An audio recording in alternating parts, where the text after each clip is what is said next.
Tiny microbes, basically ancient germs, have been frozen in Arctic ice for tens of thousands of years, just chilling there, since woolly mammoths were still walking around. And now, scientists think these little guys might wake up again if Arctic summers keep getting longer and warmer. Yep, you heard right. Zombie microbes. Great. These microbes have been stuck in permafrost, which is soil and ice that stays frozen solid year-round. The top layer melts a bit in the summer, but the really old stuff, those Ice Age microbes, are buried way deeper. They only thaw if things get really warm for months, not just a hot day or two. To study these microbes, the team went down to the permafrost research tunnel near Fairbanks in Alaska, a long underground hallway 50 feet below the surface, carved right into the ancient frozen ground. The tunnel stretches over 350 feet and lets scientists literally walk through thousands of years of frozen history. By the way, while checking out the walls, the researchers also spotted bones of mammoths and bison sticking out of the ice. One of the reasons why the researchers went to Alaska was to see how fast these ancient microbes could come back to life. Well, they were in for a surprise. These microbes don't need years, centuries, or magic spells to wake up.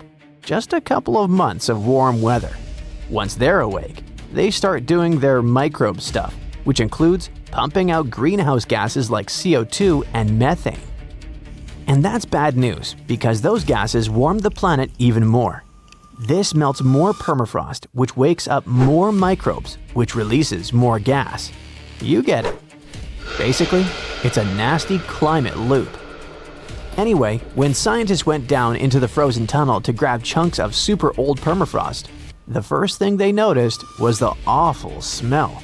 It wasn't just the stench of an old basement. It was something has been frozen for thousands of years and is finally waking up bad. Weirdly, microbiologists were happy. Such a smell is actually a good sign for them because it usually means tiny creatures, microbes, are still around. Back in the lab, the team soaked the frozen samples in the water that had a special kind of heavy hydrogen inside it. This helped them track what the microbes were doing later. Then they put the samples into fridges at 3 different temperatures: cold, kinda cold, and not too cold, to copy what future Arctic summers might feel like if the warming continues. For the first month, almost nothing happened. Even the warmer samples barely changed. Only a tiny number of microbes started waking up. Basically, a microscopic trickle of activity. But a few months later, things got more exciting. Thanks to the heavy water, scientists could watch how much of it the microbes used to build their cell membranes. It helped them figure out that the old microbes were making special fatty molecules that might help them stay alive in freezing conditions. By the 6-month mark, the samples that were stored at the warmer temperatures had transformed completely. They became more active and started forming little slime layers. The scientists could actually see these layers even without a microscope. The whole community of microbes wasn't super diverse, but those that were active behaved just like modern microbes that live in unfrozen soil today. In short, those ancient microbes were definitely alive and got pretty energetic once the temperatures were warm enough.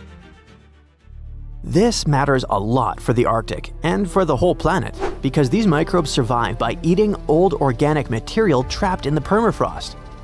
When they eat, they release greenhouse gases like carbon dioxide and methane, and the Arctic is warming faster than any other part of Earth. It means that the deep frozen layers might stay warm long enough for huge numbers of ancient microbes to wake up and start pumping out gas. Right now, northern permafrost holds about twice as much carbon as the entire atmosphere. If a lot of that carbon gets released, it could speed up the warming of our planet. It can lead to dramatic consequences, setting off a whole chain of huge changes and affecting basically everything on Earth. Extreme weather will start happening more often. Stronger hurricanes, heavier rainstorms, longer heat waves, bigger wildfires. The oceans will rise too, which can flood coastlines and put towns and cities at risk. Animals, plants, and entire ecosystems can get thrown out of balance, with some species struggling to survive and food chains breaking down. People all over the world will have to deal with crop failures, water shortages, and damaged homes or infrastructure. Let's get back to our zombie microbes. The thing is, the study only looked at them in one place in Alaska, but there's a massive amount of permafrost all over the world, in Alaska, Canada, Siberia, and many other places. And microbes in different regions might behave differently as things warm up. Scientists still have tons of work to do to figure out what's coming next. I bet you're questioning yourself. Could ancient viruses infect us? Well, most of the ancient microbes frozen in permafrost are totally harmless. They're like old bacteria that only care about messing with other tiny organisms in the dirt. But scientists worry that a few of these frozen germs might be the kind that can infect people, animals, or plants. And if that happened, our bodies probably wouldn't recognize them at all, because they've been frozen since mammoths existed. Basically, there's no immune system cheat codes for us. The risks of this happening grow for a number of reasons. For one thing, the Arctic is warming almost 4 times faster than the rest of the planet. Longer summers plus hotter temperatures mean more permafrost melting. So, more ancient stuff is waking up. Plus, people might start digging more around there. Companies will mine more, drill for oil, and ships can travel new routes. All this activity tears open ground that used to stay frozen solid. This increases the chance that someone or something comes across some ancient germ that just woke up. What would actually happen then? We might run into different zoonotic diseases, basically germs that jump from animals to humans. This already happened once. Thawed reindeer carcasses released anthrax, a rare and serious illness which then infected people and animals. Luckily, we do know how to treat anthrax. But what if something even older wakes up? Besides, our immune system might have zero defense. If a virus hasn't been around for tens of thousands of years, humans today would be like, what is that thing? No antibodies, no memories of it, nothing. But the scariest part is that we don't know what's hiding down there. Scientists think permafrost might be storing trillions of frozen microbes, many of which we've never seen before. Some might be boring, and some might be super dangerous. So what if one such virus finally thawed out? The world would be dealing with a disaster no one has ever seen before. This wouldn't look like a normal outbreak. It would feel more like something out of a horror movie. First, the virus would be totally new and our immune systems definitely wouldn't recognize it. That means the virus would spread crazy fast, jumping from person to person. No one would know what to expect. It could cause weird illnesses, sudden fevers, or even something way more dangerous. Stuff as scary as the diseases people faced in old times. Scientists digging in permafrost already look for traces of those ancient diseases, so it's not impossible. Once it escapes, the virus wouldn't stay local for long. With people traveling everywhere and companies rushing into the warming Arctic for mining and shipping, the infection could go from one small Arctic village to major cities all over the world within days. Hospitals would fill up instantly and doctors and nurses would run out of supplies. Businesses would shut down. Food supplies could crash if the virus hit farm animals or crops. Shipping and travel could freeze completely. Fear and panic would spread around the globe almost as fast as the virus itself. There'd be no vaccine and no cure, because no one has ever seen this virus before. Scientists would have to start from zero. In short, a zombie virus outbreak would be totally unpredictable, and the modern world is certainly not ready for it. You've probably heard that more than 50 ships and 20 aircraft have disappeared in the Bermuda Triangle area over the past few centuries. But do you know how many disappearances have occurred in the Alaska Triangle area since the 1970s? 20,000! 20,000 disappearances in the last 50 years. 2 questions. Why do so few people know about this? And what's going on there? Let's find out. The Alaska Triangle is an area that includes Anchorage, Juneau, and Utqiagvik. It's covered with lakes, forests, and of course, snow. The place gained a grim reputation after the disappearance of a small plane in October 1972. The pilot was Don Jones, and the passengers were U.S. House Majority Leader Thomas Hale Boggs Sr., Alaska Congressman Nick Begich, and his assistant. In short, there were big shots from the country's leadership. They flew out from Anchorage to Juneau and just disappeared into thin air. No plane debris, no messages from the pilot, no information at all. The plane just vanished. The search over a vast area lasted for several thousand hours to find the traces of the 4 missing people and the plane. A large team of rescuers, researchers, and specialists couldn't find even a small clue. From that moment on, the popularity of the Alaska Triangle began to grow. It turned out that the mysterious disappearance of the plane was just the tip of the iceberg. Even more planes and tourists disappeared in the area. The number was huge. Dozens, hundreds, thousands, and tens of thousands. Since 1988, more than 16,000 people have disappeared here. But what's the reason for these mysterious disappearances? There are plausible and logical theories. There are some fantastic ones, and there are some very creepy ones that are better not to listen to before going to bed. Do you know what makes this place different from others where people disappear? There are too many mysterious circumstances here. For example, in the Bermuda Triangle, ships disappear because of large waves, bad weather, and magnetic storms. No one knows for sure, but all of these disappearances seem quite logical. A ship sails to a place known for its storms and bad weather. It will be terrible and sad if it disappears, but it won't be a surprise. Let's take climbers or travelers who go to conquer snowy peaks or vast canyons. Bad weather, dangerous landscapes, and wild animals make such trips quite risky. So yes, unfortunately, people also disappear in such areas. The situation in the Alaska Triangle is different. Yeah, there have been bear attacks or falls into mountain crevices here, but people have also disappeared in safe conditions. One man disappeared without a trace from a large liner sailing through the cold territory. Another one just vanished from the top of a mountain in a touristy area filled with a lot of people. What happened to them? No one knows. Among thousands of mysteries, some cases have been solved. For example, scientists have managed to solve the mystery of the disappearance of Frank Southerden.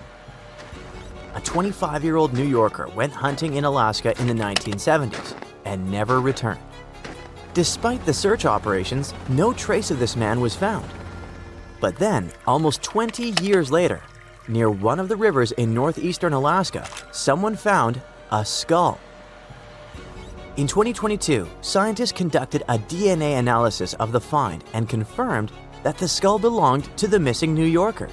The study showed that with a high probability, Frank had met a bear and hadn't survived this encounter. This is just one solved mystery, but how about thousands of others? Tens of thousands of miles of coastline, more than 3 million lakes, cold, strong winds with snowfall, a large number of bears, crevices in rocks, and many other factors can be the reason for missing people. But maybe there's something else, something that makes people go crazy, hallucinate, get lost, and panic. And these are energy vortexes. There's no scientific evidence that such a strange phenomenon really occurs in the Alaska Triangle, but the theory looks pretty true.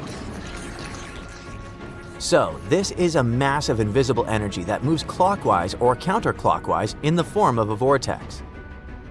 These spirals can be energetic, magnetic, or electromagnetic. But what are they doing?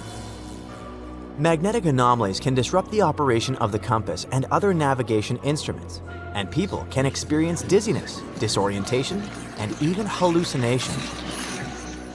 According to the theory, people's behavior changes depending on the direction of the vortex. If it swirls up clockwise, then it has a positive effect on a person. People experience calmness, concentration, and a desire to create. Negative vortices do the opposite. They swirl counterclockwise and cause health problems. Bad mood, nightmares, depression, confusion, and malfunctions of electrical appliances. If the vortex theory turns out to be true, then there will be fewer questions about the Alaska Triangle. And while some believe that this place is associated with magnetic activity, others are sure that the Alaska Triangle attracts extraterrestrials. According to them, spaceships from other planets abduct people. This version is too far-fetched and stereotypical, so let's not dwell on it. Among all this majestic wilderness, vast forests, lakes, and rivers, there's something that stands out in the overall landscape. There is a scenic area in Alaska called Gakona, and it hides HAARP, the High-Frequency Active Auroral Research Program. It's a large research center that consists of hundreds of antennas that transmit radio signals to the ionosphere.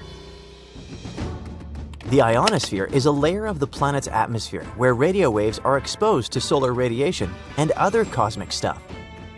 It all sounds rather complicated and incomprehensible.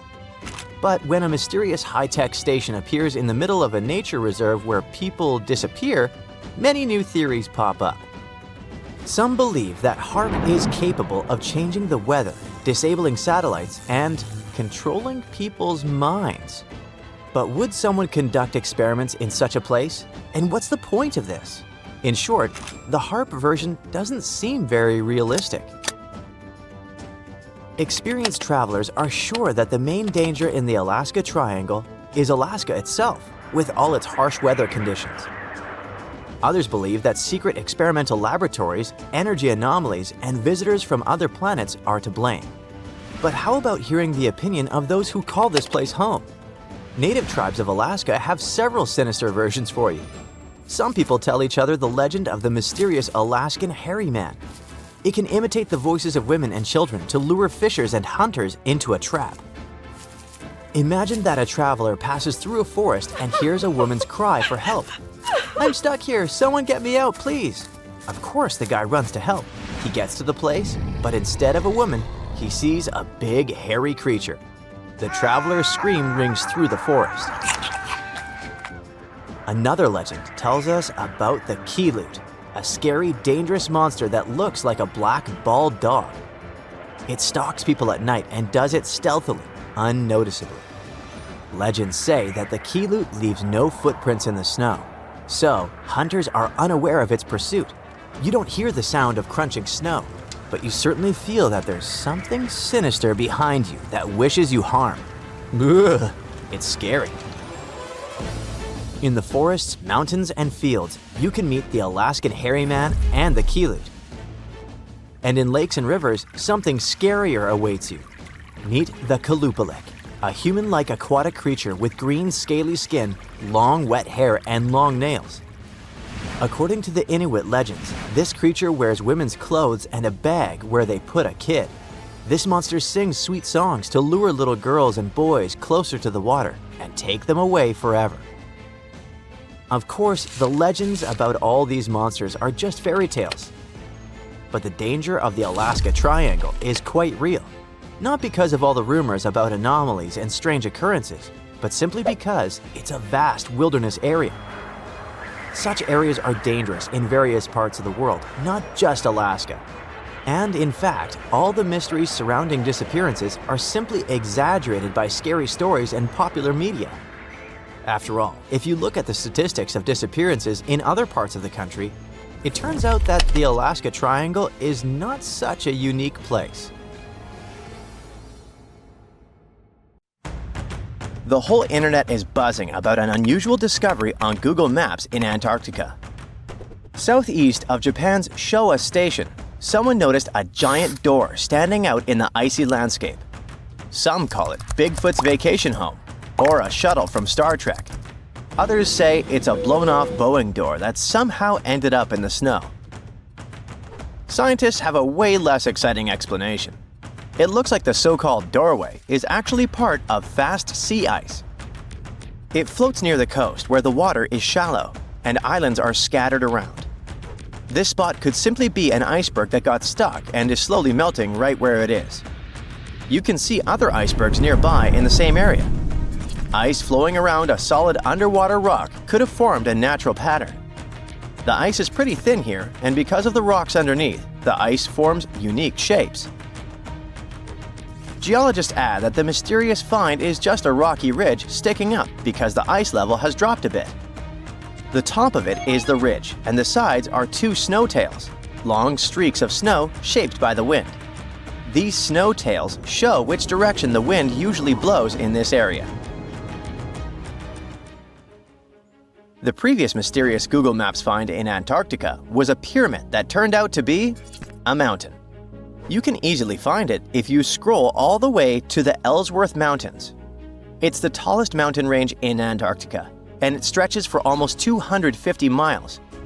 It's not the first pyramid on this continent, as explorers from the British Antarctic expedition found another unusually shaped mountain and nicknamed it the Pyramid. But this one didn't have a pyramid shape after all, so nope, there are no pyramids in Antarctica. Sorry to ruin it for you. In 2011, scientists from Chile found a strange fossil in Antarctica that looked like a squashed football. It received the nickname The Thing because it looked like something from a science fiction movie. It turned out it was a giant soft-shell egg from around 66 million years ago. It was more than 11 inches long and 7 inches wide. The only bigger egg ever found was of the extinct Madagascan elephant bird, which was 1.5 times as tall as Michael Jordan. The Antarctic egg is also special because it's the first fossil egg ever found in this part of the world.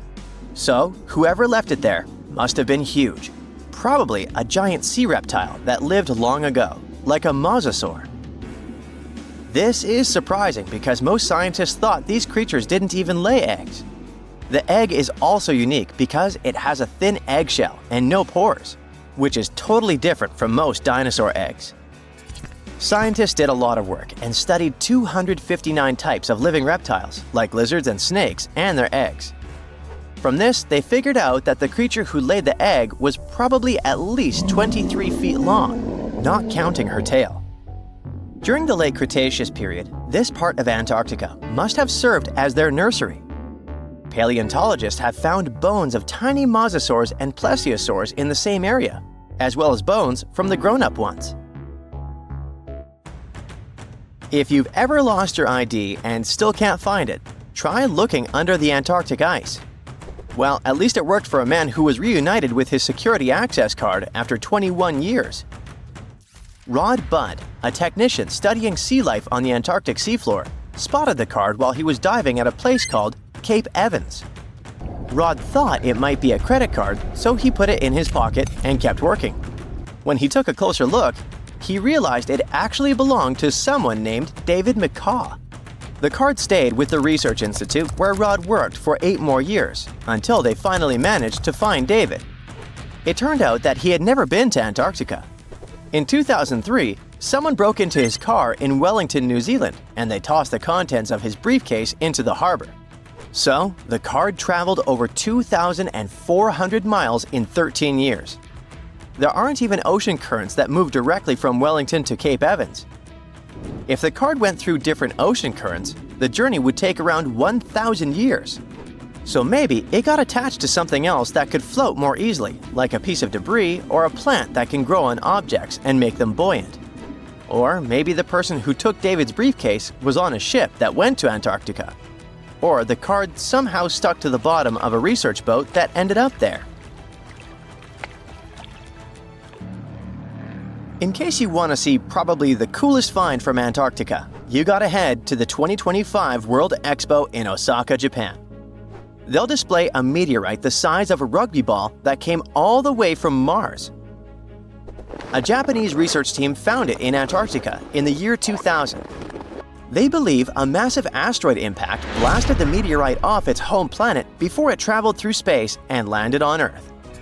It's one of the largest Mars meteorites ever found, weighing 28 pounds. Scientists studied the gas inside the rock to confirm it's from Mars, and they also found special minerals inside that form when water is present. This means Mars likely had water a long time ago. So, studying the rock may help us learn more about whether life could have existed on a red planet. A team of sound experts found a huge underwater canyon in Antarctica, thanks to bad weather. They had to pause their work at the Casey Research Station. Instead of waiting around, they decided to use the unexpected free time to map the seafloor near Adams Glacier. And that's how they found a canyon that is almost 7,000 feet deep, almost 30,000 feet wide, and stretches over 28 miles away from the glacier. The icebreaker they were on uses a special tool called a multi-beam echo sounder. It sends out sound waves in a fan shape under the ship, then listens for the echoes to create a detailed map of the ocean floor. During the mapping, they discovered just part of the canyon before they had to return to the research station. But when bad weather returned, the ship went back and mapped even more of it. They were working among waves up to 13 feet high and winds up to 50 knots, but they still managed to get about 15 hours of data to complete their map. On their way back to Australia, they stopped one last time to fill in any missing spots on the map. This advanced mapping technology is helping scientists learn more about the history of glaciers and ocean interactions in Antarctica. A scientist was browsing through satellite images for brown trails of penguin droppings and found 4 new colonies of emperor penguins in Antarctica. This means there are now 66 breeding colonies for this vulnerable species. These new colonies likely have been around for years, though they're mostly small, with fewer than 1,000 pairs of breeding penguins each. Some of these colonies are close to other penguin areas, like the one that's not far from an old research station that never reported penguins nearby. One of the new colonies was found close to a place called the Lazarev Ice Shelf, where there used to be a larger penguin colony. They thought this colony went extinct in 2019, but it seems the penguins have just moved a bit because of changing sea ice conditions. If we add the newly found penguins to the total population of this breed, it doesn't change the picture a lot, but it can help scientists see how emperor penguins adapt to the changing conditions. Giant vase-like sponges, otherworldly jellyfish, segmented worms covered with bristles, and large octopuses are the newest Antarctica discovery. Scientists found them after a giant iceberg had broken away, and it turned out to be a treasury of ancient life under ice. In January 2025, a huge iceberg the size of Chicago, called A84, broke off from Antarctica's George VI ice shelf, which is a large ice shelf about 280 miles long, 12 to 43 miles wide, and around 820 feet thick. In the summer, which lasts from November to late February, the ice shelf melts at the surface, and meltwater ribbon lakes form. They're elongated and ribbon-like. That's how they got their name. Anyway, when the iceberg floated away, it left part of the ocean floor wide open, and it was a spot no one had ever seen before. Scientists on the research ship Folklore 2 were nearby in the Bellingshausen Sea. As soon as they heard about the iceberg, they immediately changed their plans. They understood that it was a super rare chance to check out something unknown and amazing, like lifting a rock in the forest to see what's hiding underneath. The researchers used an underwater robot named Sebastian and explored the deep sea for 8 days. They went as deep as over 4,200 feet. Down there, they found a hidden ecosystem. There were big corals and sponges literally packed with sea animals. A whole world under the ice. The researchers thought they'd find some life down there, but they didn't expect to see so much. And this underwater ancient life wasn't just surviving, it had been thriving in that harsh, icy place for a really long time. Anemones that looked like fluffy little trees, sea spiders, ice fish, octopuses. The research was live streamed to scientists from all over the world, and those live streams are actually in open access. The coolest thing was that some discovered creatures seemed to be new species. Yes, there are probably new species in Antarctica in 2025, and some might only live in this region. That's because Antarctica isn't just really far away, it's been cut off from the rest of the world for millions of years. The Antarctic circumpolar current surrounds it, like a big water moat surrounding a castle. But even if it turns out that those species are not new, the scientists have still found snails, worms with bristles, crustaceans, like tiny crabs and shrimp, and a species of the phantom jellyfish. Those are super rare and look otherworldly. Their official name is too complicated, so let's just call them the giant phantom jelly. This jellyfish is huge. Its bell, the round umbrella part on top, can be more than 3 feet wide. It has 4 long arms that trail behind it. Each one as long as 33 feet, about as long as a school bus. Scientists first caught one way back in 1899, but it took them 60 years to realize it was a totally new kind of jellyfish. The phantom jellyfish has a see-through purplish body that looks kind of ghostly. Instead of normal jellyfish tentacles, it has these ribbon-like arms that help it catch food and pull it into its mouth right in the middle. Even though jellyfish don't have brains like we do, researchers watching the giant phantom jelly noticed something surprising. The otherworldly creature seemed to move its arms very carefully and with control, especially when swimming through tight spaces on the seafloor. It looked like it was being very cautious and deliberate. Ugh, creepy. Another sentient being? Jellyfish have a simple nerve net instead of a brain, which helps them sense the world around them. But the way this phantom jelly moved made scientists think it might be smarter or more coordinated than other jellyfish. Studying it can help scientists learn how animals without brains still manage to explore and survive in tricky places underwater. Another cool find was little worms called bristleworms. Scientists call them polychaetes. But let's stick with bristleworms because it kinda sounds fun. Lots of different kinds of them live in super cold, deep parts of the ocean. Bristleworms have bodies made of many segments, and they have tiny little bristles all along their sides. These bristles help them move around, feel what's near them, and even protect themselves from danger. One cool example is the Antarctic scaleworm. It's a type of bristleworm that lives in really cold, deep waters and has shiny, golden bristles that make it look pretty fancy. During Antarctic deep-sea exploration, the team also found giant sponges shaped like vases. Usually, sponges grow very slowly.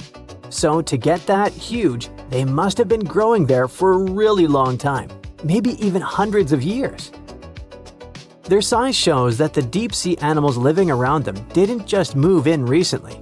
Those sea creatures have been there for decades and managed to form thriving communities under the ice. So, it really was ancient life hiding under all that ice.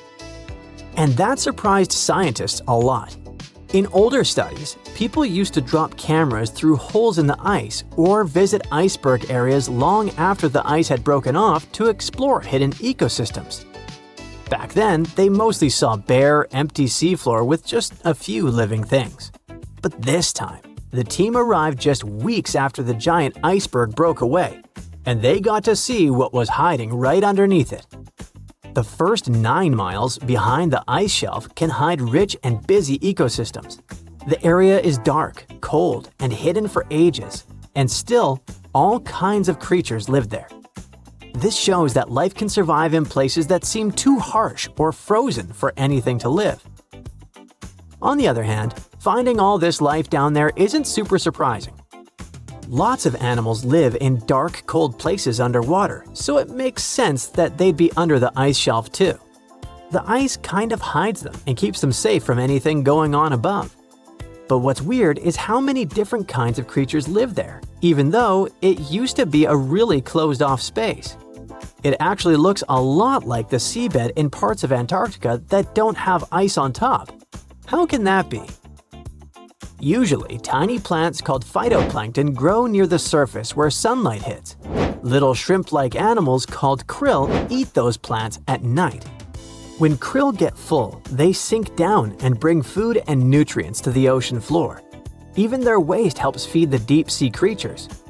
But if there's a huge ice cap above, sunlight can't get through, so no plants can grow there and no krill bring food down that way. Scientists thought this would mean less food and fewer animals down there, but they found a lot of life anyway. Turns out, food and nutrients probably sneak in under the ice, carried by underwater currents, kind of like rivers flowing under the ocean. Scientists found some animals that lived a long time, so it looks like those currents, which mostly come from melting glacier water, bring enough food to keep the ecosystem healthy and full of life. No one really knows what's going to happen to all that deep-sea life now that the iceberg has floated away.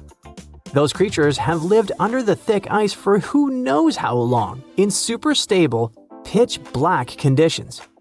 Obviously, they're not exactly fans of change, so losing that icy roof might totally mess with their whole setup. One of the scientists mentioned that the ice shelf the iceberg came from has been creeping backward, like 25 miles over the last 50 years. That's a part of a bigger pattern. Antarctica's ice is melting faster and faster, which pushes sea levels up around the world. That's why this Antarctica discovery matters. The team's trying to figure out not just what's happening now, but how this hidden ecosystem fits into the bigger picture. If we can understand how this place is changing over decades or even centuries, maybe we can predict what's coming next. And it's pretty amazing that breaking ice can tell us so much, right? The Loch Ness Monster is actually not from Scotland. Turns out, this real-life creature lived in the freezing waters of Antarctica about 70 million years ago. In 2019, researchers discovered fossils of a huge, prehistoric marine reptile that looked a lot like what people described as Nessie. This beast was terrifying, measuring up to 36 feet long with a massive giraffe-like neck. It also weighed around 15 tons, which is about the size of 3 elephants. Next up on our list of huge animals is a penguin. I know penguins aren't exactly what you'd call big, but scientists have just found what they think might be the biggest penguin ever, the Kumimamu fordyce. It's believed that these giant birds were hanging around New Zealand about 55 million years ago, and they were huge, weighing over 330 pounds. That's about 5 times the size of the emperor penguins, which are considered the largest penguins alive today. Now, let's move on from massive creatures to something much smaller. Meet B. manfredschmidti, a great ape that lived around 12 million years ago in what is now Germany. This creature is very special, as it's the tiniest great ape ever discovered. And when I say tiny, I really mean it. These ancient animals only weighed about 22 pounds. They were basically no bigger than a super chunky cat. If you think small creatures aren't scary, wait until you meet the electric blue tarantula. This newly discovered species from Thailand's mangroves has an almost otherworldly electric blue color. Its vibrant hue doesn't come from pigment, it is actually caused by the unique structure of its hair, which reflects blue light, making it look like an extraterrestrial being. We're going even further now, diving into the freezing pitch-black depths. At around 2,000 feet deep in the Andaman Sea, scientists found a new species of ghost shark, which they named Chimera supape. Their appearance is straight out of a horror movie. They have sleek, pale bodies, frills that look like feathers, and large, creepy eyes. These ghost sharks aren't actually sharks, but they are related, having diverged from their cousins about 400 million years ago. The good news is they're not too scary since they're only a bit bigger than a shoebox. Just when you think we can't find stranger creatures, we come across this ancient amphibian from Brazil, scientifically known as K. rosae. This newly discovered giant crocodile-like creature lived during the Triassic period, over 240 million years ago. At nearly 10 feet long, it had a powerful jaw, resembling the modern-day alligator. This beast was definitely a survivor since it adapted to the most severe conditions ever seen on the planet. Last year, scientists were tracking the dense Amazon rainforest at night when they found some quirky orange spiders that looked like they were wearing black boots. The team soon discovered it was a new type of giant crab spider. And no, they don't look like crabs at all. They only got their name because, while perched on plants, these spiders spread their legs out to the sides, just like crabs. Do you know that some new species are named after celebrities? Hollywood icon Harrison Ford now has his very own snake, for example. Discovered in Peru, T. Harrison Fordy honors the actor famous for his role as Indiana Jones, an archaeologist with a notorious fear of snakes. Unlike the film's menacing serpents, this new snake species is quite modest in size, measuring about 16 inches long. We also have the Rampholion princei, a small new species of pygmy chameleon from Tanzania that was named after US rapper and poet Prince Iya. He received this honor because of his work raising awareness about global environmental issues. Another celebrity namesake is DiCaprio's snail-eating snake, which hangs out in the shrubs of Panama's forests. This S. Irmelindi caprioi is about 15 inches long and spends its nights on palm fronds looking for snails and slugs. Its round eyes look like glowing coals that can be a bit scary, but overall, the creature is super chill. Even when it feels threatened, it doesn't bite. It just coils up around its head and gives off a really bad smell. Now something a bit more sinister. Meet Venomius tomhardii. Does that name ring a bell? Exactly. This new species of spider was named after Tom Hardy's portrayal of the infamous Marvel character Venom.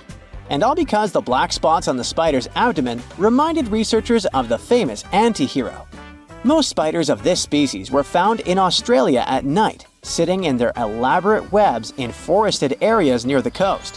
When disturbed, these creepy crawlers often hide in silk-lined hollows in tree branches. We've also got something for the Lord of the Rings fans. In the vast and warm waters of the Amazon River, scientists have just discovered a new species of pacu. This fish is a relative of the terrifying piranha, with a plant-based diet and human-like teeth. It was named Myloplus sauron because of a bold vertical black mark on its side, which reminded researchers of the fiery eye symbol of the villain Sauron from Tolkien's epic saga. Wait, is that a tanned capybara or a wild dog? Well, actually, it's neither. This is a newly discovered dwarf deer. This tiny creature, about the size of a basset hound, scurries through the forests of Peru. The combo of large eyes, stocky body, and short legs makes this animal simply adorable. This cute little deer is the complete opposite of what we've got coming up next. This bizarre-looking creature is what we believe the beast of 5 teeth might have looked like. Its fossils, found in Chilean Patagonia, showed that it lived during the age of dinosaurs, about 72 million years ago. This finding is just another piece of evidence that mammals had been roaming around that part of South America much earlier than we thought. Moving from the forests of South America to the deserts of Australia, we come across a sand dragon lizard, known scientifically as Tenephorus taiacalpa. With its sandy color and long, lean body, this lizard looks like it could star in a Dune movie. Discovered last year, this sand dragon lizard blends in perfectly with the hot sands of the Great Victoria Desert in southern Australia. For over 10 years, a large-eyed creature managed to hide from scientists who ventured into the mountains of southwestern China. But not this time. In 2023, the group finally managed to take photos of 7 frogs that didn't match any known species. They're now known as Leishan odorous frogs, a species that grows to be about 2 inches long and has small bumps all over their grass-green bodies. Off the coast of Chile, we have recently found a seamount nearly 4 times as high as the Burj Khalifa. Underwater mountains are usually home to beautiful life forms, like sponge gardens and ancient corals. But this Chilean seamount also hid a creature known as the flying spaghetti monster. It's a rare type of squid with long noodle-like tentacles that make it look like an underwater pasta dish. Including its tentacles, this strange creature can be over 130 feet long. Recently, scientists were diving into the cold waters of the Antarctic Peninsula when they thought they had found an ordinary dragonfish swimming by. But there was something unusual about this one. It turned out that this fish had 2 darker vertical stripes along its slender body. That's when they realized they were looking at a new species, the banded dragonfish. From bizarre sea creatures to a cute one. In 2017, locals were diving near Kume Island in Japan when they found the skeleton panda sea squirt. This deep-sea oddity quickly won people over with its look because its black spots actually resemble a panda bear's eyes and ears. At least if you have a good imagination. This unusual creature filters water to catch its food, and is yet another reminder of the ocean's hidden wonders. Antarctica wasn't always a frozen wasteland. A long time ago, it was full of life, and 56 million years ago, something terrifying stalked its jungles. A giant, flesh-eating bird. It was around 6 feet tall and weighed as much as a lion. For millions of years, nothing could challenge it. So why did it disappear? And could there be even bigger predators still hidden beneath the ice?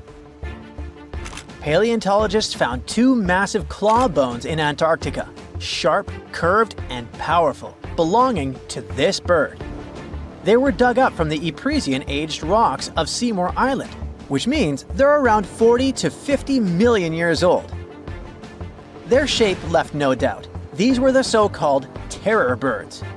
Their scientific name is Forus raceti, some of the most fearsome predators to ever walk the earth. They were flightless and didn't even need wings. Instead, they could sprint at breakneck speeds, like ostriches from a nightmare. For millions of years, these birds ruled South America. But now, for the first time, their presence has been confirmed in Antarctica. No surprise here. Back then, South America and Antarctica were still connected, allowing animals to easily commute between continents. So these birds probably migrated south to adapt to life on Antarctica's prehistoric landmass. It didn't just survive here, it thrived. But at some point, this nightmare of an animal vanished. Why? Most likely because of the temperature changes. Antarctica was cooling, slowly turning into the frozen wasteland we know today. Its prey may have declined, leaving the predator without enough food. Eventually, it disappeared, leaving no descendants behind. Researchers hope that they'll find a complete skeleton eventually. They're also wondering where there might be even bigger species waiting to be discovered. Perhaps these birds evolved into a completely new Antarctic lineage. But for now, all we have are 2 giant, creepy claws. People often think that there are almost no animals or plants in Antarctica. But that's not true at all. Penguins waddle around, and forget the cute tiny ones. Antarctica used to have 6-foot-tall monsters. The emperor penguins are the largest penguin species alive today. They can dive over 1,800 feet deep and hold their breath for over 20 minutes. There were giant ancient penguins around 38 million years ago. They were the size of humans. Fossils show they had long, sharp beaks, making them terrifying hunters of fish and squid. The fish there are also absolutely fascinating. Forget giant squids. Colossal squids are nightmares even bigger. Some reach over 40 feet long with massive, super sharp beaks and eyes the size of dinner plates. Finally, orcas, the apex predators of the Antarctic Ocean. They hunt in packs, working together like a wolf pack of the sea to take down seals, fish, and even massive whales. There are even tiny plants like moss and algae, Antarctic hairgrass and pearlwort. They somehow survive against all odds. There are many other myths going on about Antarctica. For example, some people think that when icebergs break off from glaciers, they immediately start drifting straight into the open ocean until they melt. But the reality is way more chaotic. First, when an iceberg breaks off from a glacier or ice shelf, it has to deal with underwater obstacles. It can stay stuck on the seafloor for decades without moving. Then, they get caught in powerful whirlpools and spin in place for months. One iceberg, a 23A, spent nearly 40 years frozen in place before finally breaking free, only to get caught in a swirling ocean vortex for another 8 months. After that, their paths are influenced by ocean currents, tides, winds, and even underwater topography. They don't just float freely, their movements are full of literal, unexpected twists. And speaking of glaciers, another strange rumor is that some humans can't travel more than 311 miles inland in Antarctica because of an impassable ice wall, freezing jet fuel, deadly winds, and no oxygen. But this is completely false. Antarctica has been explored by planes, vehicles, and even scientists on foot. There's an entire research station sitting at the South Pole. People live there all year long. The ice wall is real, a massive ice cliff rising above the ocean. But that isn't some secret barrier, it's an ice shelf. These are thick slabs of ice that form when glaciers slowly flow off the land and spread over the ocean. Almost 3/4 of Antarctica's coastline is made up of them, but they don't form some giant ring around the world. Antarctica is one of the most extreme places on Earth, but we've conquered its challenges, and we keep learning more about it every year. That's why every year, millions of dollars are poured into keeping research stations running, protecting wildlife, and making sure the people who live there have everything they need. But where does all this money go? Well, Antarctica stations are basically small cities. There's electricity, heating, water purification, food storage, and medical facilities. The biggest station, McMurdo, is basically a town with over 1,000 people in summer. It has everything from a fire station to a gym. The South Pole Station is super deep inland, so it's one of the hardest places to supply. Getting food and fuel there requires airplanes flying thousands of miles in extreme cold. But the internet loves a good mystery. When Google Maps revealed what looked like a massive doorway in Antarctica, conspiracy theorists went wild.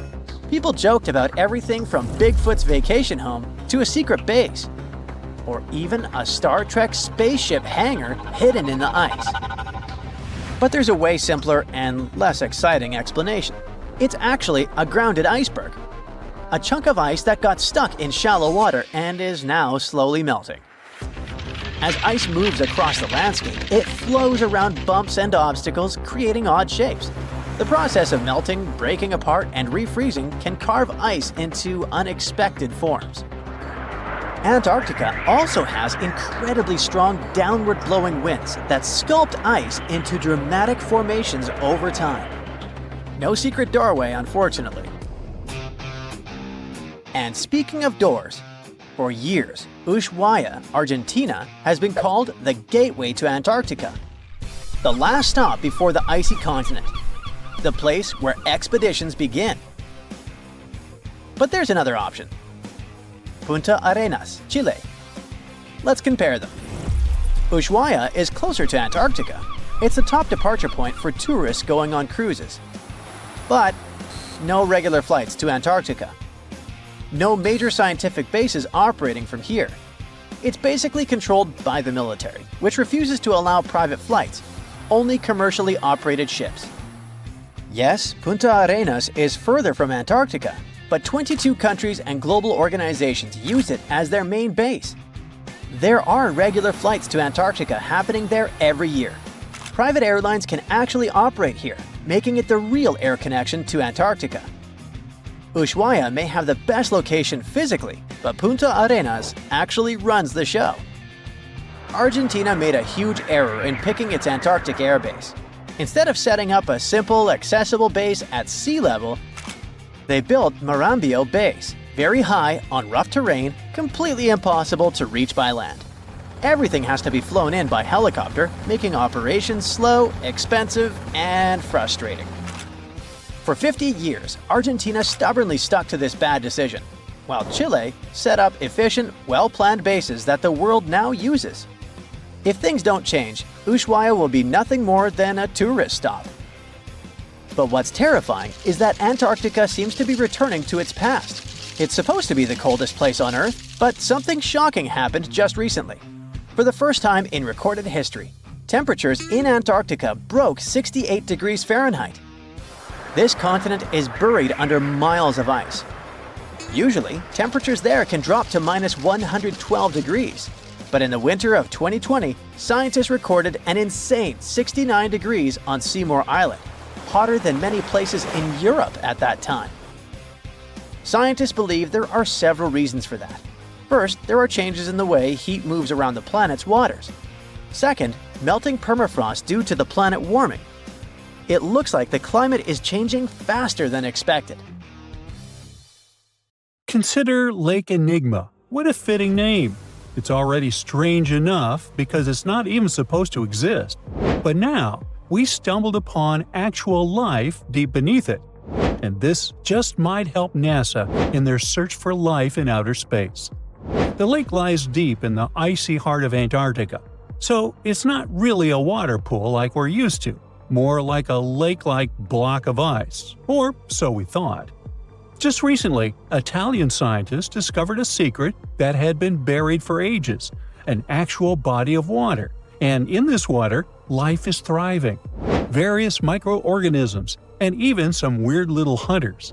Which is super weird, since Enigma sits in a remote and harsh corner of our planet, the northern Victoria Land in Antarctica.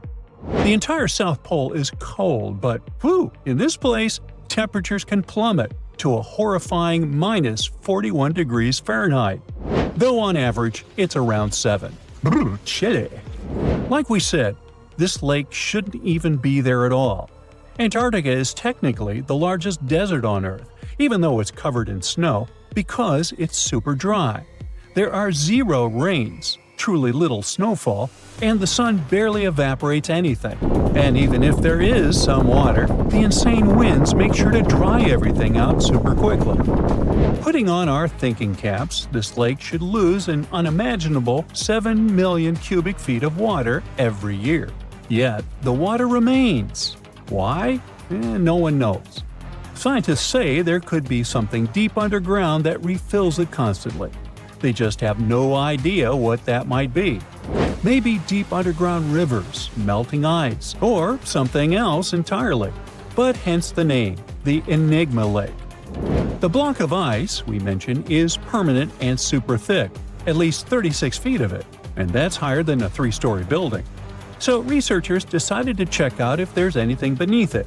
They used a so-called ground-penetrating radar, a super smart echo detector for the ground. This radar sends invisible radio waves into the Earth.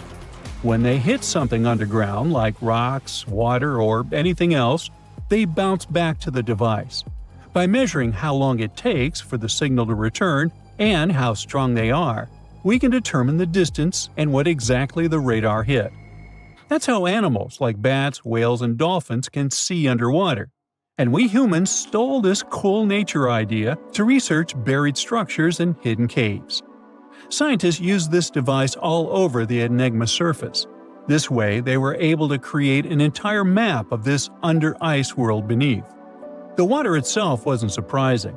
It's the unique ecosystem in it that shocked them. Unfortunately, no secret monsters or extraterrestrial secrets this time. But there are microorganisms there that may not exist anywhere else on Earth. Somehow, these creatures have managed to survive in complete isolation and extreme cold. It's not that we don't know these microorganisms, we've met them before, just not exactly like this.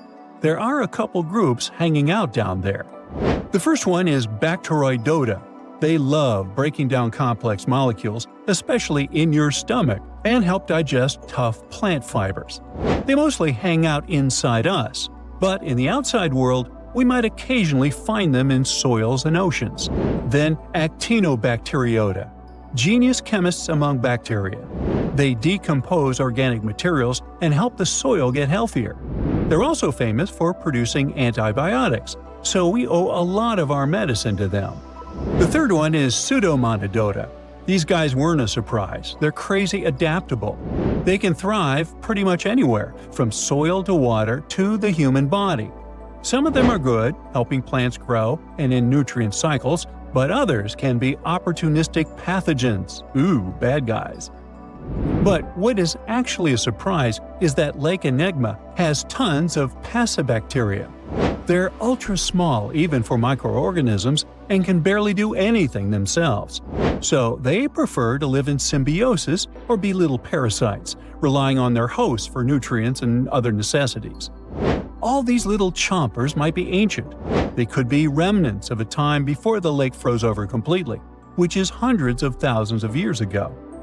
It's simply weird to encounter these bacteria in the Enigma lake, especially the little parasites. Passibacteria usually love low-oxygen environments, but this lake is very oxygen-rich, not even mentioning an almost 40 feet of ice above. So all this means that even though we know who these guys are, this specific species might be new to us. They could have evolved with some unique adaptations and abilities using the lake's unusual chemistry. They probably rely on a super simple and delicate food web. Some of the microorganisms produce energy from light, well, whatever light gets down there, or the lake's chemicals.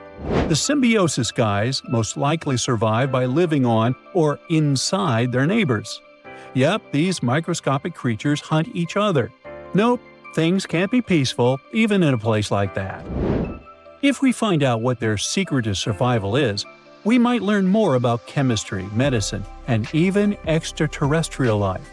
Because if life can endure such extreme conditions, then it can probably appear pretty much anywhere, including our closest neighbors, Europa or Enceladus, the moons of Jupiter and Saturn. They definitely hide oceans beneath their frozen surfaces, and now there's a very high chance there might be some life there. Antarctica must be the closest thing we have to extraterrestrial exploration before we actually land on other planets. It's full of hidden mysteries and surprising creatures. Even outside of Lake Enigma, the South Pole harbors life. Just take the McMurdo Dry Valleys, which are often referred to as Earthly Mars. These are among the most mysterious and extreme places on our planet. They're stretching across Victoria Land in Antarctica, and this is one of the driest places on Earth. Makes sense if you remember the name. Surprisingly, unlike other parts of the South Pole, this land is almost entirely devoid of snow and ice, just lots of super cold ground. There might even be some sand dunes nestled here and there between the rugged mountains. The ground is mostly covered in loose gravel, scattered with ancient rocks made of granite, and something interesting called gneiss, just spelled differently. It's the type of rock that's been through a lot, literally. It's usually born when granite and sedimentary rocks have to endure insane pressure or horrifying heat for a while, a process called metamorphism.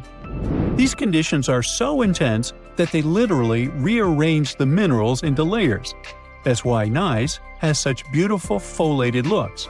It's the planet's version of baking a layered cake. It's amazing because this place is almost exactly the way it was millions of years ago.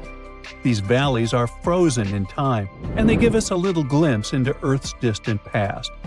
And that includes life. Once again, local winds are absolutely terrifying gusts of cold air racing downhill, and they evaporate snow faster than it can even melt. So, logically, you shouldn't find much water here, not even mentioning life.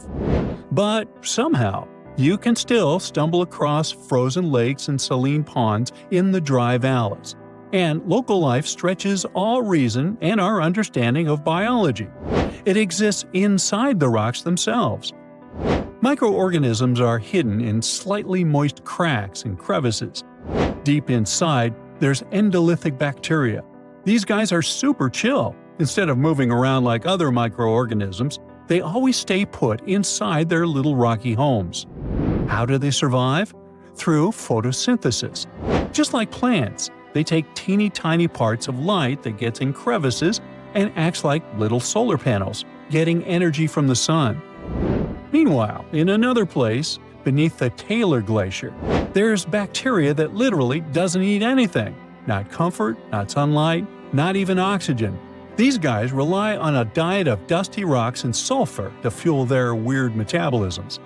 By breaking down sulfur and iron, they get energy to sustain themselves.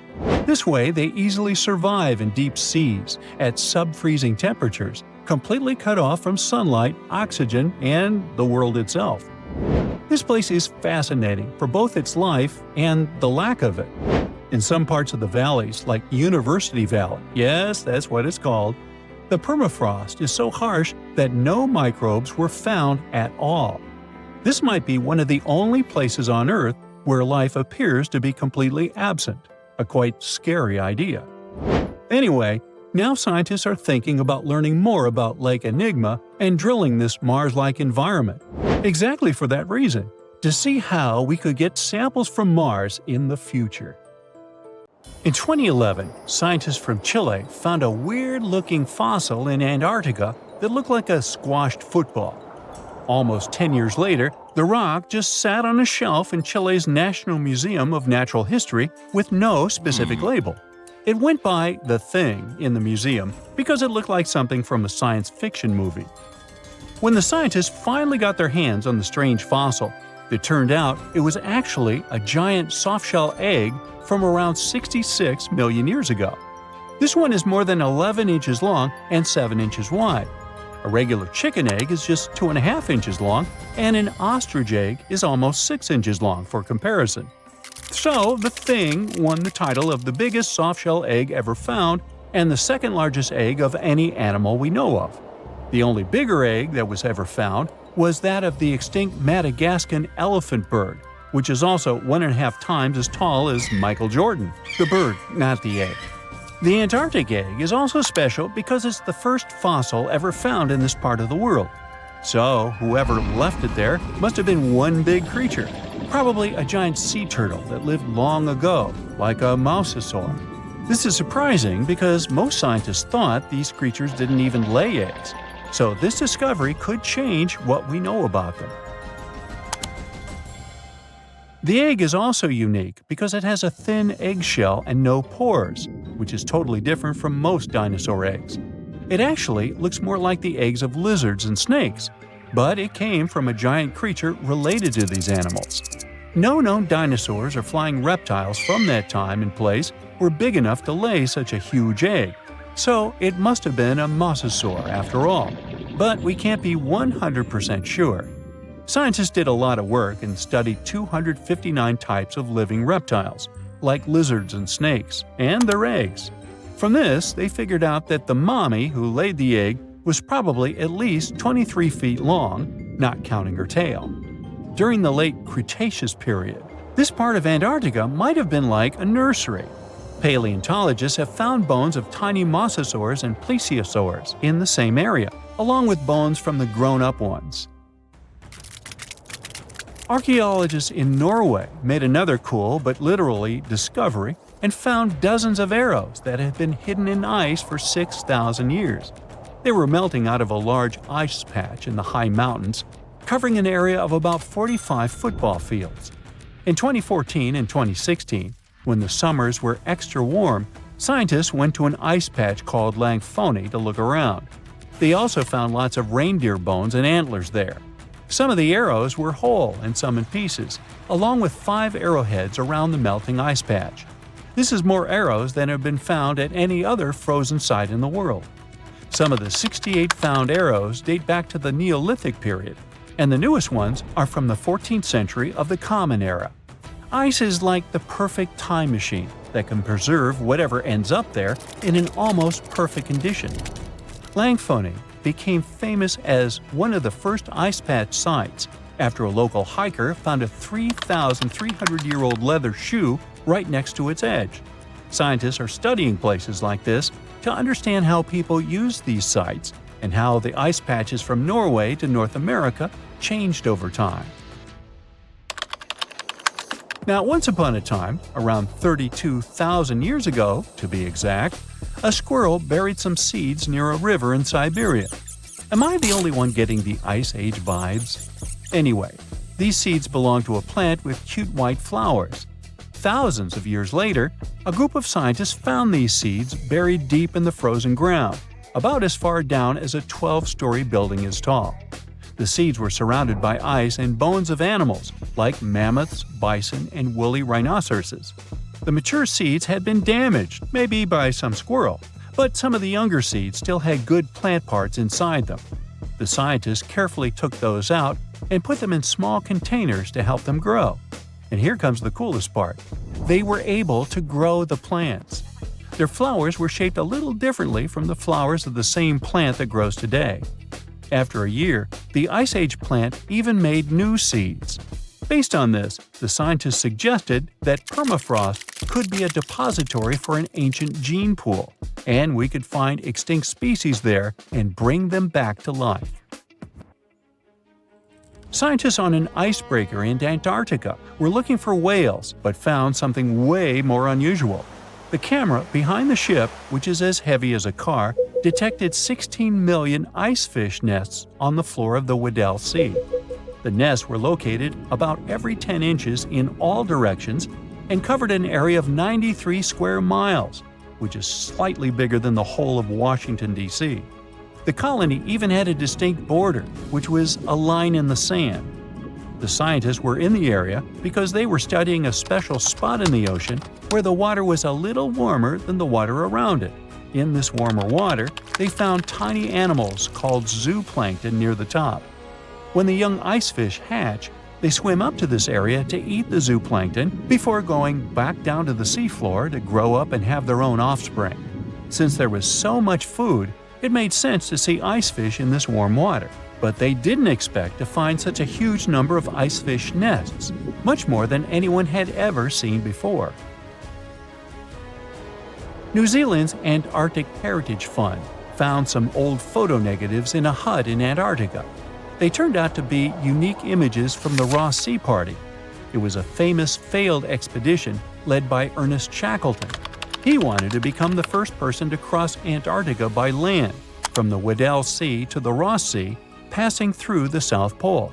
But things went wrong when their ship, the Aurora, was blown out to sea. They had to use the hut from another explorer, Captain Robert Falcon Scott. His goal was to be the first person to reach the North Pole, but sadly, he didn't succeed either. The negatives were made of cellulose nitrate and were found stuck together in the small box. The Trust took the negatives back to New Zealand, where they carefully separated them and discovered 22 hidden images. Many of the photos were damaged, but the Trust could still recognize some familiar places around McMurdo Sound, a well-known area in Antarctica. No one knows for sure who took the pictures. In December 2021, some scientists noticed a strange mark on the Larsen ice shelf, a giant sheet of ice off the eastern coast of Antarctica. They thought it might be a river flowing under the ice, so they drilled down over 1,600 feet to check it out. They expected to find water, but they didn't expect to see that the water was full of fast-moving creatures called amphipods. The scientists also found that the water in the underground river had unusual layers of currents moving in different directions, which they still don't fully understand. Another surprising thing happened during their research. On December 20th of the same year, a volcano erupted far away in Tonga, and the pressure waves from the eruption were detected all the way down in the ice river in Antarctica. It shows how everything on our planet is connected, even in the most distant places. This sleek, state-of-the-art submarine named Ran was sent to explore the depths of Antarctica. But as soon as it discovered something, it mysteriously disappeared. So, what happened? It all started when scientists wanted to explore one of the most remote and mysterious places on Earth, the Dodson Ice Shelf in West Antarctica. This ice shelf, silent giant, stretches 30 miles wide. That's almost the length of New York City. It stands between two icy promontories, the Martin and Bear Peninsulas, and it hides an entire world of geological mysteries. If you think that Antarctica is nothing but a desert of super thick snow and ice, you're wrong. There are entire landscapes hidden deep down there. The underside of the Dodson Ice Shelf is a rugged, dynamic terrain shaped by the slow, relentless forces of nature. There are towering ice formations, deep troughs, and bizarre structures stretching for hundreds of feet. Scientists are super curious about it, but as you can imagine, this landscape isn't easy to explore at all. To find out more, we have to scan the area with satellites or try drilling through the snow, trying to collect the big picture, piece by piece. But these methods only gave us vague hints. The real breakthrough happened when scientists came up with the idea to let the submarines explore it. Autonomous submersibles could swoop deep into the icy waters beneath the Dodson ice shelf and tell us what's up down there. These robotic explorers have fantastic advanced sonar systems. It's that thing that bats or dolphins do. They can use sound to see the world. Basically, they send out sound waves underwater, and when those waves hit something like the ice shelf above or the seafloor below, they bounce back to the system. Animals feel how long it took for the sound waves to return and how they changed. And this helped them understand what's located where. For example, clicks that dolphins send out tell them where the fish are. We copied this crazy evolutionary trick and adapted it to our underwater exploration. Only our version is much cooler, with a higher level of precision, so we created detailed maps of the environment. The Rand submarine was one of those robotic explorers. It was named after the Norse deity of the sea. Ran had been meticulously programmed to navigate a treacherous landscape of Antarctica. But even with all this training, its journey led to an unexpected and eerie end. In 2019, Ran was sent to explore the depths beneath the Dodson ice shelf. It was a hero, the first one to go on a mission like this. The team said it was like seeing the other side of the moon. For 27 straight days, it worked tirelessly. It traveled over 620 miles beneath the thick ice. That's like a journey from Paris to Berlin. Ran went further and deeper than anyone could have imagined. At one point, it reached over 10 miles into the glacier's belly, and what it discovered down there was astonishing. Scientists thought there would be some smooth, uniform ice surfaces, but Ran revealed an underside marked by huge cracks, ridges. There were formations that looked like sand dunes, frozen in time. And finally, it found some mysterious swirling and teardrop-shaped patterns. They all looked more like art than geology. This actually tells the story of ice shelves and the ocean around it. Warm water sneaks in under the ice and melts it from below. Sometimes it smooths the ice out, but other times it carves out these weird, uneven shapes that look like patterns and drawings. And some of these shapes are huge, over 1,300 feet long. That's about 3.5 football fields. The reason why they look like swirling doodles is because the Earth spins. It makes the water turn in special ways, bending the shapes and drawing these spirals. It's called the Coriolis effect. Imagine you were on a merry-go-round and tried to throw something like a ball. It would go in a curve, not a straight line. Same thing happens with the water on Earth. Later, scientists found similar patterns in other Antarctic ice shelves, though they weren't as epic as the ones under Dodson. But Ran also discovered something horrifying. Turns out that these warm waters, aside from being great artists, are also a huge danger. The Dodson ice shelf isn't just hanging out serenely on the sea. It's part of a very delicate system and acts as a protective barrier that holds back huge glaciers in West Antarctica. The ice shelf is floating on the ocean, but it's still connected to the land. As warm water sneaks underneath it and the ice melts, the Dodson can't hold on to the land as tightly anymore. The protective barrier starts to weaken, and this lets the glaciers behind it move faster into the ocean. When those glaciers flow into the sea, they add more water, which could cause sea levels to rise, eventually changing our coastlines. Ran stumbled upon huge pockets where the ice was melting at alarming rates, all due to powerful underwater currents. It was like seeing a ticking clock on the glacier. The stakes were high, but luckily the submarine was ready. This time, it managed to return. And then, it worked for 5 more years, helping scientists with tons of useful data. The missions were daunting. There could be periods where Ran slipped into the pitch-black cavity beneath the glaciers, spending 24 hours without communication. But it was mapping every peak and every valley. It gained experience from over 40 missions below ice. Then, in early 2024, Ran went on a mission to the Thwaites Glacier. The mission was bold from the start. This place is also ominously referred to as the Doomsday Glacier. It's called that because it's slowly melting and has the potential to raise sea levels worldwide if it collapses, causing catastrophes everywhere. That's why Rand was dispatched to explore its underbelly, a place that had never been mapped so intricately before. The idea was to uncover the glacier's secrets, study how rapidly it was melting and why. This was Rand's second time exploring Thwaites. During the previous visit, it became the first sub to ever map the glacier's underside. Rand was exploring the depths from 650 feet to 1,650 feet. It sent a lot of data about how the Doomsday Glacier was slowly melting due to warm ocean currents. But while venturing into these icy depths, something went wrong. Out of nowhere, Rand vanished. Without warning, without a trace. One moment it was sending back crucial data, and the next it had slipped into the abyss. No distress signals, no final transmission, and it didn't return to the point it was supposed to. People sent extensive searches, helicopters soared overhead, drones buzzed through the frozen skies, but no sign of the submersible emerged from the glacier's grasp. After a while, Rand's batteries would certainly run away.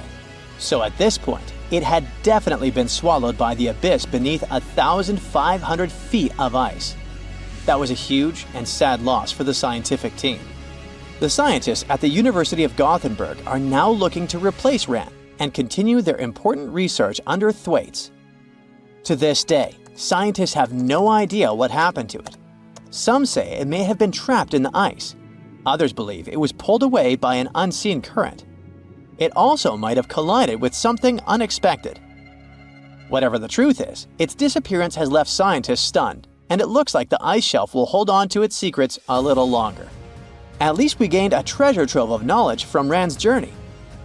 Scientists keep exploring Antarctica, looking for history that hides under the snow. For example, they discovered that around 90 million years ago, a lush temperate rainforest thrived near the South Pole. They revealed an ancient world far warmer than they ever imagined. Deep in Antarctica, they unearthed fossilized roots, pollen, and spores preserved in the soil. All this shows that there was a swampy rainforest that flourished despite months of polar darkness. All these discoveries changed our understanding of Earth's climate, both in the past and the future. Look at those lush coniferous forests and tundra. What a wonderland! You may have mistakenly thought it's Canada, but it's not. It's Antarctica, about 34 million years ago. So what makes Antarctica this frigid today? It turns out a mix of dropping carbon dioxide levels and some tectonic shuffle played a huge role in transforming this ice-free paradise into the frozen continent we know now. About 50 million years ago, CO2 concentrations were sky-high, strutting around at around 1,000 to 2,000 parts per million. But as those levels tumbled down, global temps started to drop, paving the way for the mighty ice sheets that later took over Antarctica. While the CO2 dive was happening, tectonic activity was also working its magic. The big split between South America and Antarctica opened up the Drake Passage, which created the Antarctic Circumpolar Current. This powerful current acted like a bouncer, keeping warm air and ocean currents from crashing the Antarctic party, and helping keep things rather frosty. If you mix up Australia and Antarctica, you're not that wrong. These two continents used to be one. If you mix up Austria and Australia, it's much worse.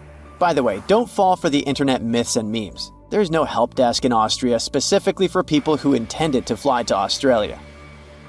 Now, look at this magnificent Australian pink beach. It's precious, and not in a figurative sense. Those mysterious pinkish sands are actually garnet, and it's widely used in jewelry. Geologists studied those sands and came to the conclusion that the garnet contained there is older than local mountains. That doesn't make sense, right? In fact, it does. You see, Australia didn't used to be this very detached continent as it is now. Many, many millions of years ago, Australia and Antarctica were part of the supercontinent Gondwana, and glacial erosion released the garnet, which eventually made its way to the beach. These sands formed when South Australia was flat and chill, long before the mountains appeared. Most garnet gets washed away, but this batch has a rich history, tracing back to glacial rocks in the Transantarctic Mountains. So this pink sand comes from an ancient mountain range hidden under Antarctic ice. Not only does Antarctica ice hide gems like garnet, if you look harder, you might find entire buildings. Sounds insane, but this is exactly what a British explorer did. His name is Chris Brown, and he uncovered an entire building beneath the ice. He was traveling to the pole of inaccessibility, and it all started with a bummer. Chris and his son had their plane broken. Suddenly, they spotted a lone bust peeking out of the snow. This place was an old meteorological station. Despite freezing conditions, Chris and his son Micah had a blast exploring. Chris is on a mission to conquer all 7 earthbound poles of inaccessibility and has tackled 5 so far. I guess you already know that Antarctica is the largest desert on Earth, much larger than the Sahara or the Gobi. Still, despite being the driest continent on Earth, it boasts a seriously weird waterfall. Nestled in the mesmerizing McMurdo Dry Valleys, it's 5 stories tall and looks like it's gushing blood. It's even called Blood Falls. It may look outlandish and even frightening, but its nature can be easily explained. The water that creates this crimson cascade was once a salty lake, but over time, it became sealed off from the outside world when glaciers formed on top of it. Now, this ancient water hanging out 1,300 feet below the surface has cranked up its salt levels to 3 times saltier than the ocean. This salt water is also loaded with iron and gets 0 oxygen or sunlight. When the iron-rich water trickles through a crack in the glacier and meets the air, it rusts up, turning dark red. You may have mistakenly heard that no bug species belongs to Antarctica, but it's not exactly true, because there's this tiny Antarctic midge living there. Plus, there are some spiders too. Those aren't your average spiders hanging out in the darkest corners of your apartment. Those are critters lurking in the chilly darkness of the Antarctic ocean floor. These little marine creepers are actually arthropods and can stretch around 20 inches across. As if that wasn't bizarre enough, they also breathe through little holes in their legs. Quick question. What's the color that you associate most with Antarctica? I'm sure it's white. That's my association too. However, Antarctica may look like a slice of watermelon. That colorful snow comes courtesy of a tough little algae called Chlamydomonas nivalis. When things start to warm up during the Antarctic summer, these little guys release their vibrant red and green spores, painting the snow in wild and funky colors. But it's best to steer clear because that snow is not just a pretty sight. It's also toxic and definitely not edible. Searching for fossils is always a blast, but when you're in one of the most remote spots on the planet, it gets even more exciting.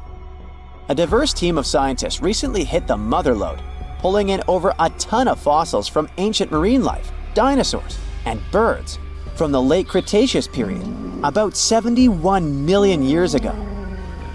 Their adventure kicked off with a flight to South America, followed by a 5-day trek through the infamous Drake Passage. Upon reaching Antarctica, they set up camp using helicopters and inflatable boats. You might be thinking, why dig in Antarctica with all that ice?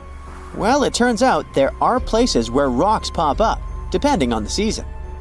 The team went to James Ross Island, located in the Antarctic Peninsula, and they went there during February and March. And that's one of the few parts of Antarctica where in summer, rocks are exposed, and those rocks can come from the age of dinosaurs.